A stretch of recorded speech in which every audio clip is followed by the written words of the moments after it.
Hey everyone, and welcome to part 2 of our post-review Xenoblade Chronicles 2 discussion.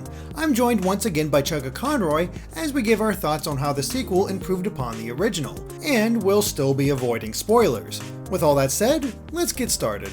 Oh man, one of the other big improvements to this game from the previous ones that I loved is how much money matters.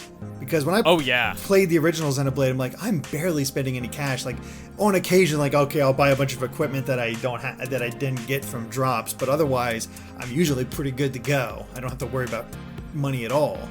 And you get your art books or whatever. And this, I love the idea that, okay, it's not Affinity with the towns, it's all about town development by buying and selling things there and then doing special jobs and buying even more stuff. And if you buy every item in a shop, you get a buff. You get a permanent buff, like to your movement speed, collection rate, how much comes out of the collections. It's great. This game handles money incredibly well. There's so many great games out there where money is inconsequential because you have, too much of it all the time, or maybe it's just not really important for the particular game. A really big example I can think of is Ocarina of Time. Your reward for doing everything in that game is money, and when do you ever need money for anything in that game? Not very often. Yeah, so I can see that, I can see what you're saying with the original, how you had so much money that you just didn't spend, though, because I think even in my Let's Play, I ended with, 2 million gold or something like that that I never spent.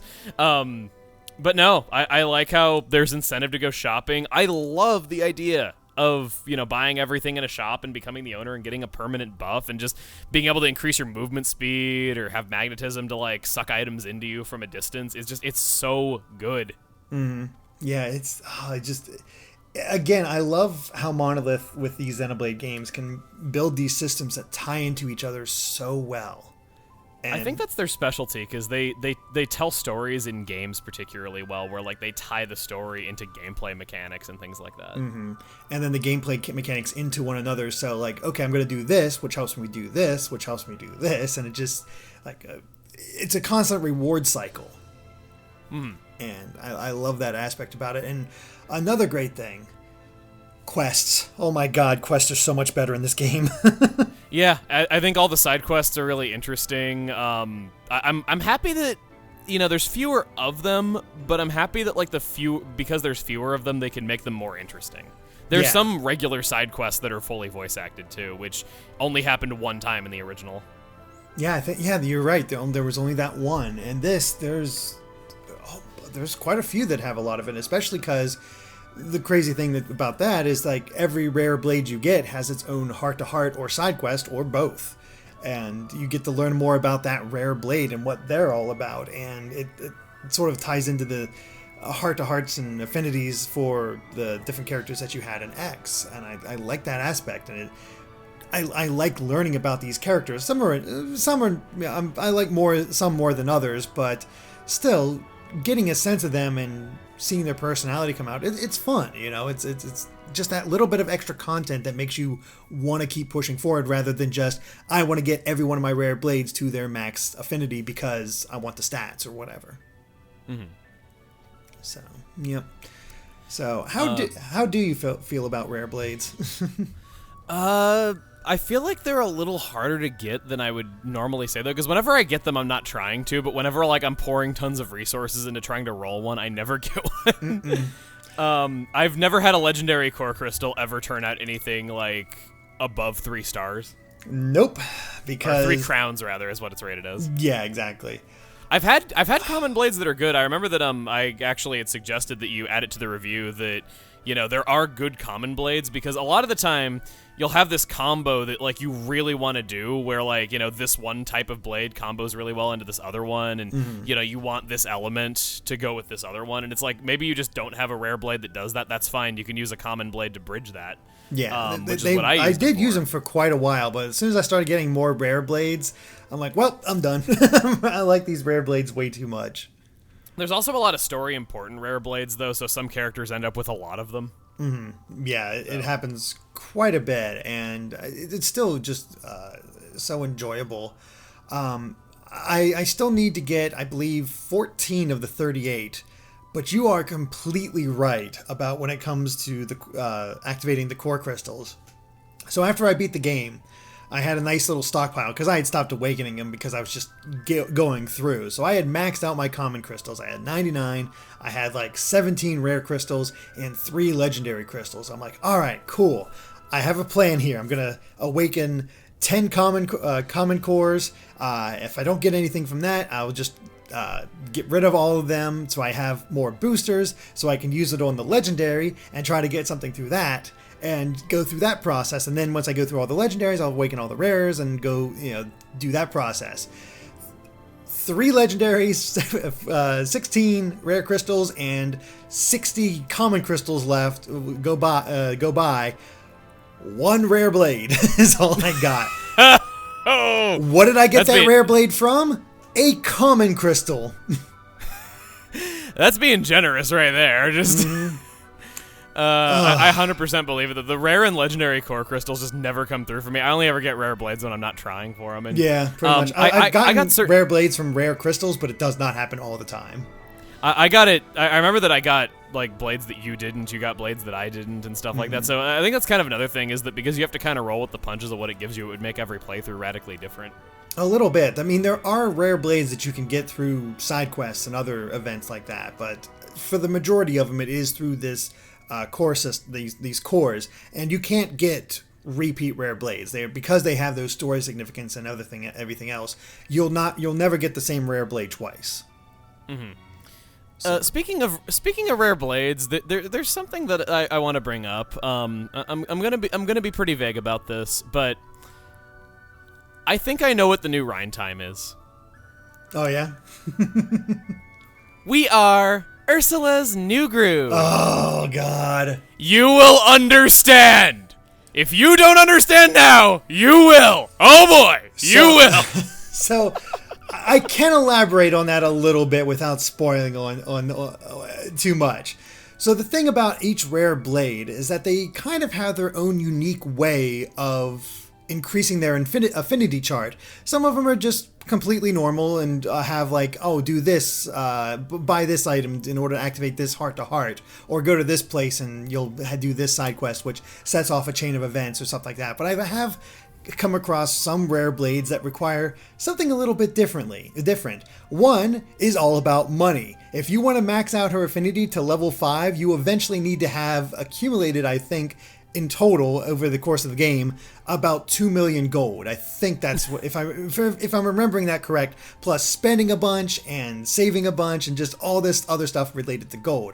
Another one can only be leveled up by fighting unique monsters. Like you need to defeat unique monsters in order to increase their stats.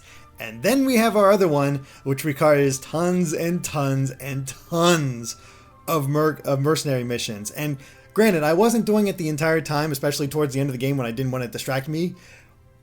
But I've spent over 60 hours with this one rare blade doing constant mercenary missions, and she's still not done. I'm nearly there, but she's still not done.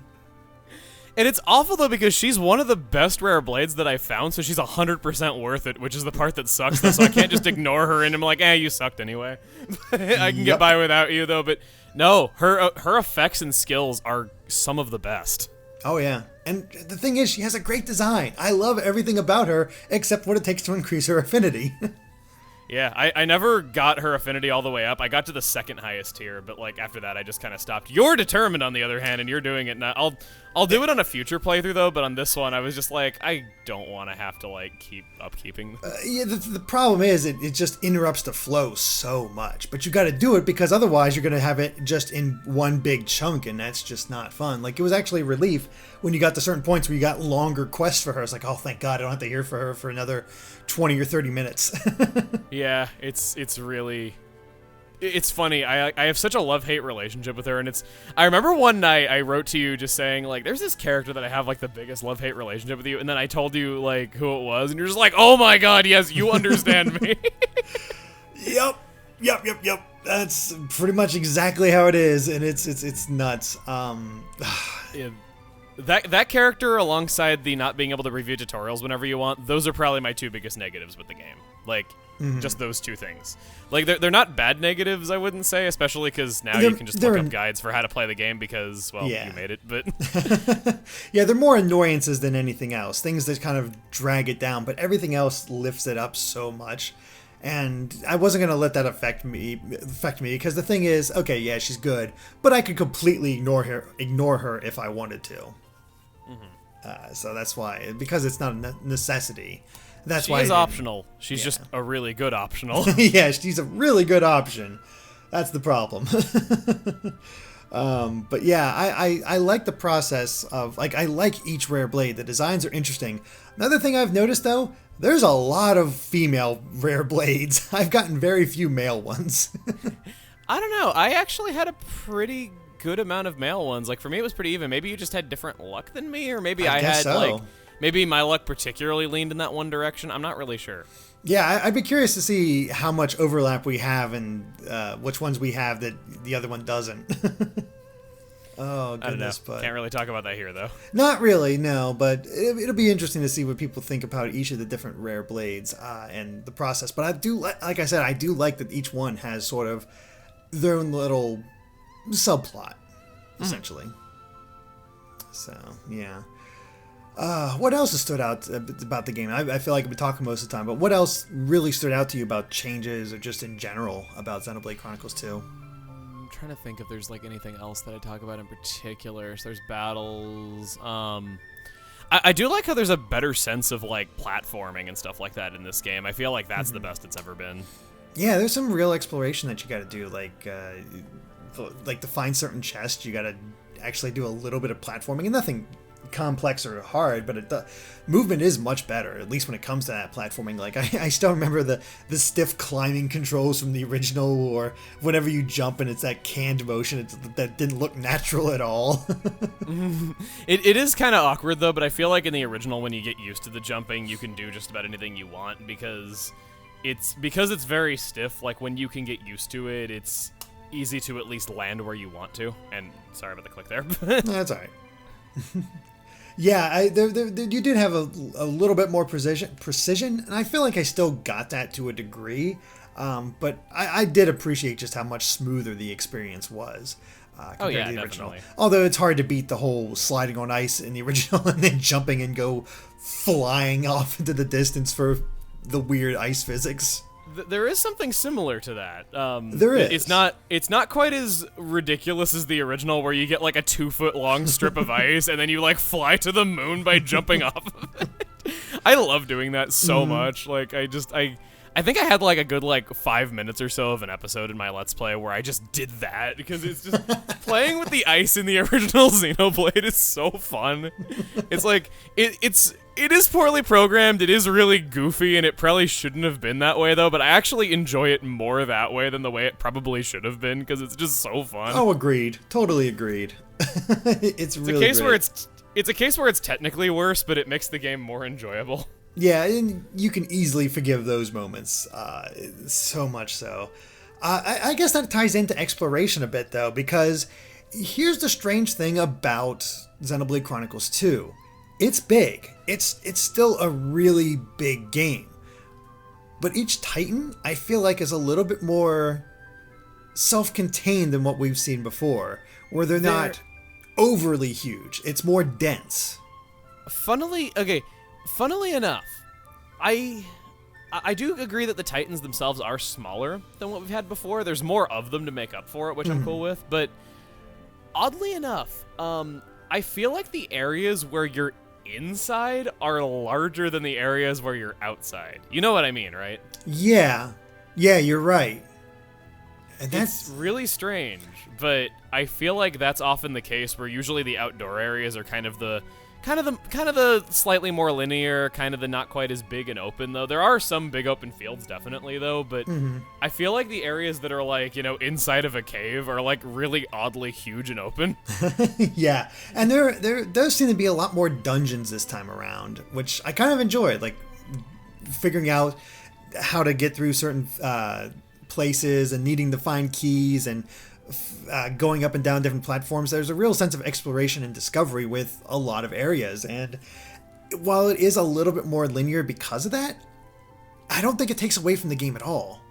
No, I don't think it's too like closed off that it feels like, you know, a certain other RPG that's like the butt of many jokes that I've been given crap for making fun of in the past, though. But like, I don't know, I'm going off on a tangent. But you know what I mean? Yeah, it seems very purposeful with how they've built everything. And again, there's still plenty to explore and to see and to do, especially when it comes to field skills and finding chests. Gives us kind of a bit of puzzle solving in there. It also like makes it you can solve problems in different ways. Yeah, exactly. And I gotta say, I like the field skills quality to it. Like, okay, you have to open up this chest, but you have to work on this blade and have their skills get to this point, or just have enough blades with that skill in your party so you can actually do it. It made me switch up my blades a lot more than I would have otherwise. It encourages you to switch around your blades, and maybe because you don't want to have to switch them back, you'll be like, you know what, let's try this party and see how it works. And it's a really good way of like subtly teaching the player, like, you know, what's good, what their play style is, and all that. I'm trying to think if there's anything else I'd really say about the exploration or gameplay. I don't know if there really is. I think that about covers it for me. What about you? I think that is most of it. I mean, there's the tiny details like salvaging or how you can change the cloud level, which they've made that seem like a big deal, but it honestly isn't.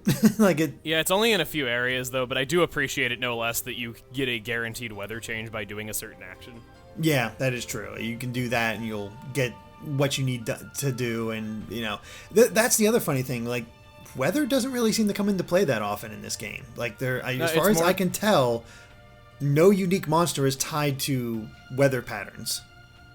I haven't seen one. I've heard NPCs mention it though, so I'm sure it happens. But it doesn't seem like it's common. But yeah, one of the hints that an NPC gave me is some monsters will only come out when the weather is a certain way. I guess some monsters are just weird like that. Ah, okay. So that could be. I hope there's a way to like figure that out, because there's nothing that really states it, especially since, again, I have a blade that I need to beat a bunch of unique monsters in one. Now, granted, what I do like about this is that once you defeat a unique monster, they're dead for good. You don't have to worry about them respawning. However, you can refight them by going up to their tombstone.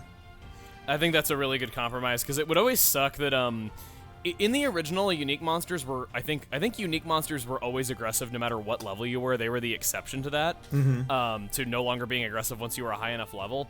And because of that, you would just get ambushed by something that you've beaten like 5 times whenever you like needed to walk through an area. And then they would also put unique monsters in some areas where in order to do something important, you had to beat that unique monster because you couldn't interact with the thing you needed to interact with until you beat them.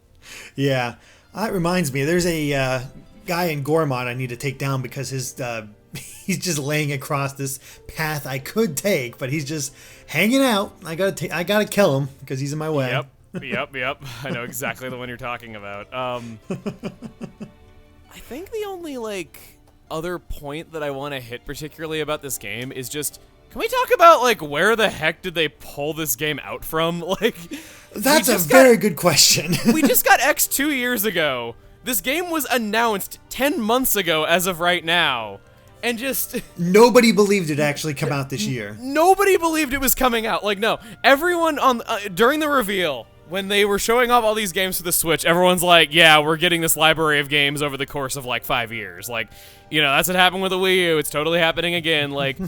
I didn't see one person who believed that Xenoblade Chronicles 2 was coming out this year, even late this year. Like, no, everyone was like, nah, that's getting delayed till 2018, and then 2019, and then 2025. Yeah, I didn't think it was going to get a Kingdom Hearts type delay, but I did think it was going to be at least a year before we actually got it out. And the fact that it did come out this year is amazing. Like, they announced X like almost 3 years before it came out. Yeah, exactly. I think that's why everybody thought, like, okay, sure. It's really, we're gonna get this. But man, for me personally, and probably for you as well, what a way to cap off the year. Oh yeah, I think this might have been my favorite game of the year. It was that good. It was I've declared it the same way. Like, this is my game of the year. I saw some people kind of like, being like, hey, it's your favorite game of the year, you didn't give it a mind blown, what gives? Yeah, well, my mind blown, the thing is, I mean, what that indicates is that I'd only love Mario Odyssey. Granted, I love Mario Odyssey a lot. I just got more enjoyment out of Xenoblade Chronicles 2. Love a lot confirmed for new rating. No, okay. Yeah. We talked about that a bit. I think loved is an important rating though, because you give too many mind blowns and it kind of loses the impact and like. Yeah, I think the thing that we Andre and Ash and I talked about this on our podcast in a recent episode when he did put out the mind blown and people were sort of asking about that. It's like somebody asked like, what games from the past would you have given a mind blown? And the sort of thing I realized is like, it has to be excellent, but also does something that I've never experienced before that just really does push it over that edge that completely blows my mind.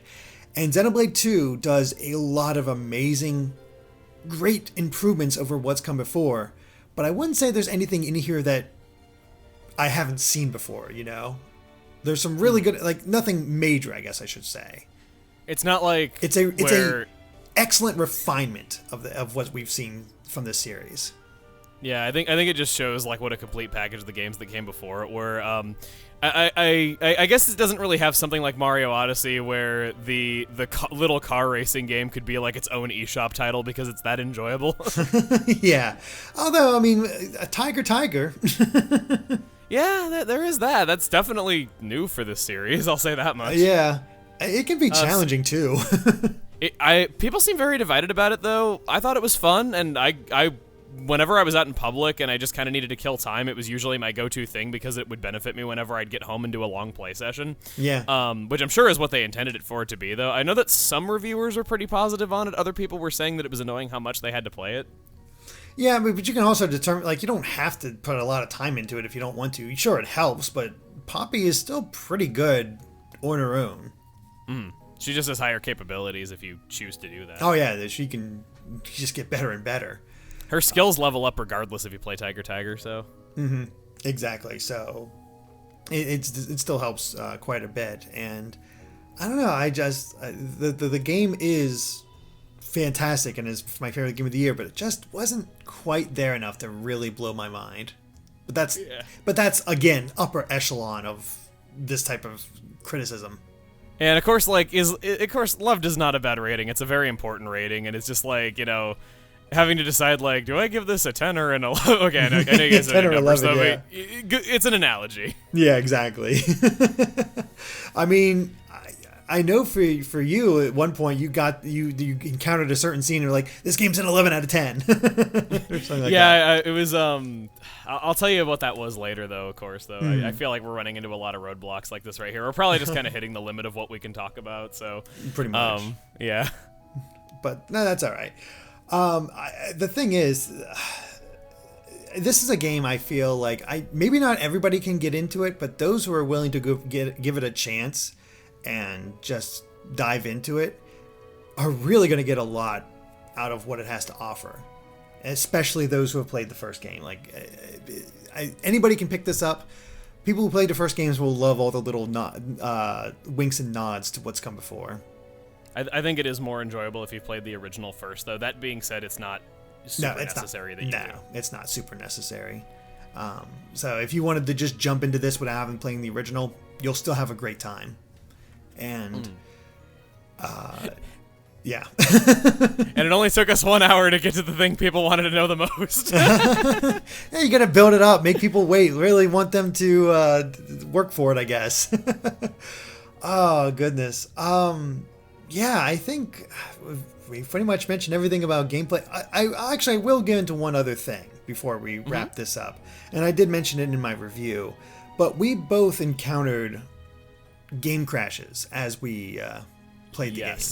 And I don't know how unstable the game is because, again, it happened twice to me over the course of 95 hours of gameplay at this point.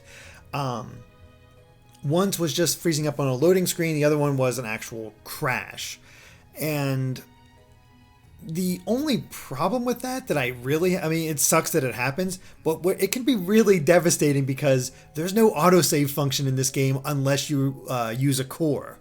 You can save anytime you want, but if you don't think about it and hit that save button every so often, you can lose a lot of progress. I experienced 3 crashes myself. I don't know if this was fixed in the patch, though, because the patch notes did say that they improved the stability, but, you know, Nintendo, that can mean anything. That can just mean that they made it harder to pirate or something.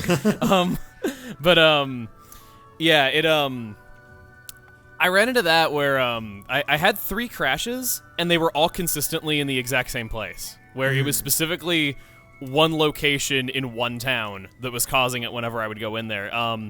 It crashed the first time when I walked in there for the first time, and it gave me the landmark discovered text on screen. It crashed upon loading that. Another was me trying to use a field skill in that area, and then another one was I talked to an NPC, and it crashed there. So it's something about loading text boxes in this one area that does it. That's the funny thing is you warned me about this area. I made sure to save before I got to it, and I walked in and had no issues whatsoever. That's really strange. I don't know what goes on with that area though, but it's I'd only ever had my Switch crash one other time since getting it, and that was when I was playing Rabbids sometime in World 1. I had it crash, and it was really unusual because it was the first time that it ever happened. But yeah, I got 3 crashes during this game, and on the first crash, I hadn't really thought about saving in a while, and I know it's my own damn fault, but I lost about 2 hours of progress, and it was a real big setback for me that night because I was really wanting to see what was going to happen next, and I just didn't get to see it because of that. So definitely save often. I will not tell you the area name. I don't think I want to do that, but it's an area that is full of lots of camping tents. That's all I'll say. Yeah, that's probably a good way to put it.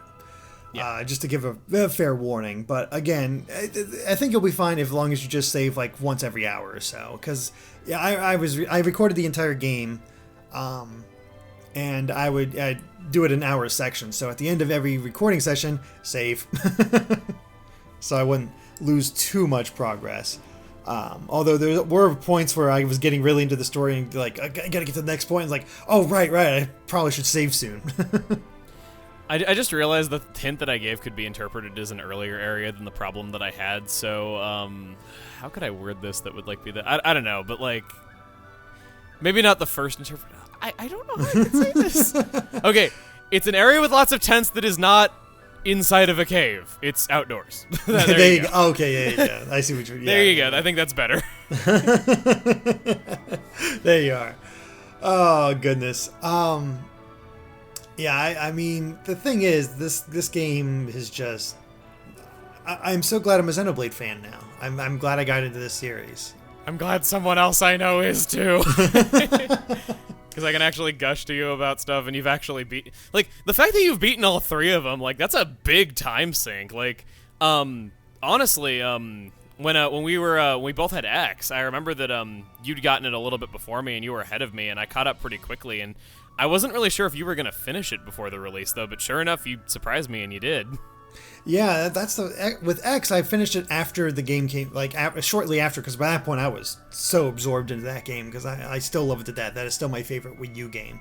I'm sure it's nice when you don't get given a new assignment right away and you can just 100% games like this. Yeah, it is quite nice.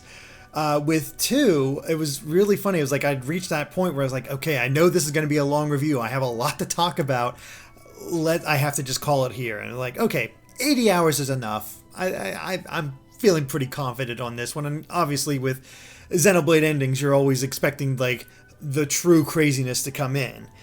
So it's like, I do kind of want to see it, but I don't know if I'm there. So I took the day and wrote up the script and got everything ready. Had you take a look at it to get your thoughts and any suggestions and stuff like that. And then I was playing a little. I was like, okay, I'll actually get into the full video editing the next day, and we'll play some more Xenoblade until then.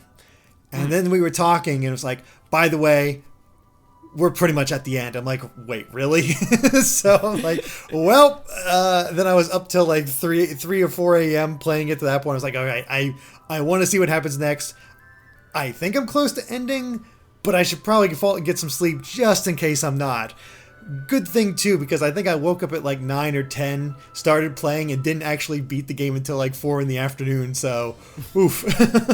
Yeah, I remember that night. That I'd messaged you saying I just beat the final boss, and you were really surprised because you were feeling like it could possibly oh, that's only the halfway point because the series does that stuff. Oh yeah, I mean the thing is like you kind of get the sense that you're getting towards the end, but you're still not fully sure. Like you're like, okay, it could be this, could be that, or anything like that. But once you get into it and start seeing the events that happen, it's like, yeah, this is the end. Let's go. Mm-hmm. It feels very good.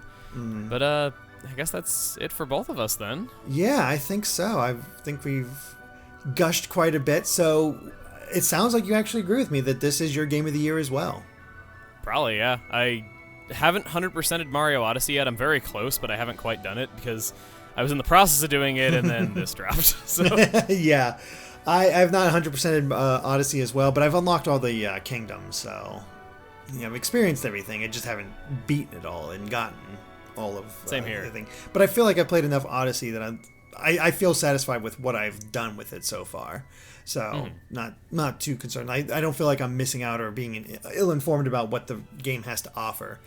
So that's why I can pretty confidently still claim that 2 is as my game of the year. And I hope everybody else enjoys it just as much as us. I really do. Yeah, I hope that you find a lot of enjoyment in your time in All Rest. And yeah, I think it's incredibly worth your time. Yeah. You'll have to let us know what you guys think when you finally get some of the crazier bits of the story or experience some of our favorite characters and see what you think about them as well. I'll be curious to see how everybody thinks about all this. Because I will say, I before we wrap things up, I love this sort of pseudo tradition we have now, where new Xenoblade comes out and we get to talk to each other about it. Yeah, how we're.